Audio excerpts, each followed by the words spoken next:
Olá, sejam bem-vindos. Aqui é o Mental Tip, o podcast onde o conhecimento dobra a cada informação. No episódio de hoje, seguimos a jornada pelo livro Tempo de Vida, de David Sinclair. O link para o livro está na descrição.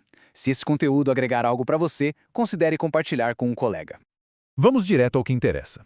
A grande questão que a ciência da longevidade tenta responder hoje é a seguinte: e se fosse possível ativar as defesas naturais do nosso corpo contra o envelhecimento? Sabe, aqueles mesmos circuitos que o jejum e o exercício ligam, só que usando compostos específicos? É basicamente a busca para destravar nossa resiliência ancestral sem precisar passar por toda a dificuldade. Mas olha, a grande sacada aqui não é sobre pílulas mágicas, não. O Sinclair argumenta que essas moléculas são, na verdade, chaves. Elas não criam nada de novo, elas simplesmente ligam um programa de sobrevivência super antigo e poderoso que já existe dentro de cada uma das nossas células. E o nome desse princípio é hormese. Pensa nisso como um estresse do bem. É aquela ideia de que um pouquinho de adversidade, seja um desafio químico, físico ou até nutricional, não só não mata, como, na verdade, nos torna mais fortes. O corpo interpreta esses pequenos sinais de estresse e, em resposta, liga seus próprios mecanismos de defesa e de reparo. E como isso funciona na prática? Bom, o processo é mais ou menos assim. Tudo começa com um estresse leve. Isso soa um alarme que ativa nossos genes de sobrevivência, como as famosas sirtuínas. Uma vez que elas acordam, elas comandam uma verdadeira equipe de reparo celular, que vai consertar danos no DNA, combater inflamação, otimizar tudo. E o resultado? Mais resiliência e, potencialmente, uma vida mais longa e saudável.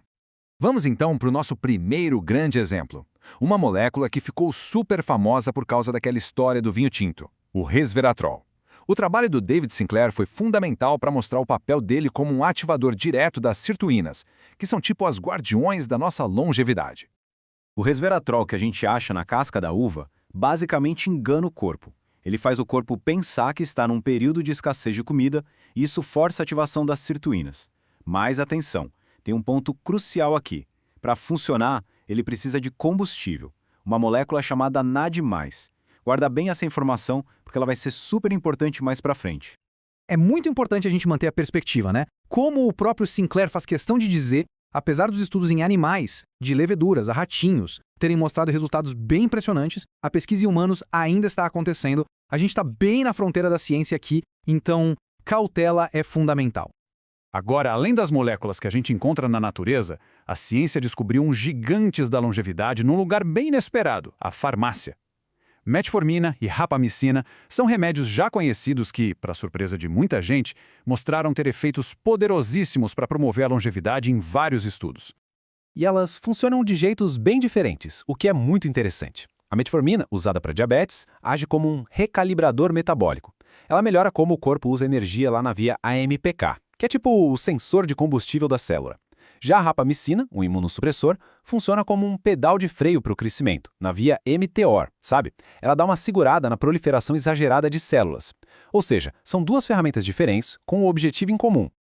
O caso da metformina é fascinante. É um dos remédios mais comuns e baratos do mundo inteiro. E agora a ciência está apontando ela como uma das mais promissoras, não só para tratar uma doença, mas para quem sabe retardar o próprio processo de envelhecimento e as várias doenças que vêm com ele. A rapamicina, por outro lado, talvez seja ainda mais potente. Ela veio de uma bactéria encontrada no solo da Ilha de Páscoa, por isso o nome Rapa Nui. E ela tem consistentemente estendido a vida em vários animais. E o fato de funcionar mesmo quando é dada em idades mais avançadas é impressionante, mas os efeitos dela no sistema imune exigem muito cuidado e mais pesquisa, claro. E agora a gente chega no combustível.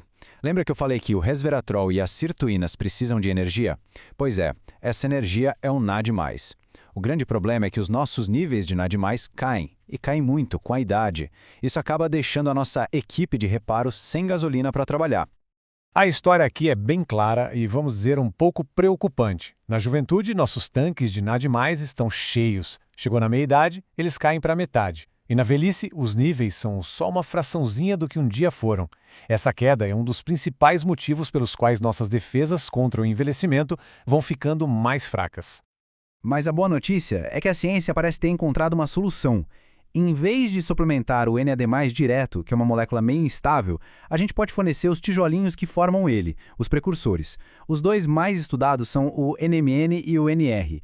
Eles funcionam basicamente como um carregador, para reabastecer nossos níveis de NAD+. E aqui a gente fecha o ciclo. Quando a gente restaura os níveis de NAD+, a gente dá para as sirtuínas o combustível que elas precisam para trabalhar com a eficiência da juventude. Isso, por sua vez, melhora a capacidade do corpo todo de se reparar, se proteger e se manter saudável por mais tempo. Agora, vamos expandir um pouco esse conceito. O resveratrol não está sozinho nessa história. Existe uma classe inteira de moléculas da natureza, que a gente chama de xenobióticos, que funcionam de um jeito parecido, ativando essa resposta de estresse positivo, a tal da hormese. E a ideia por trás disso, a xenohormese, é incrível. Pensa comigo.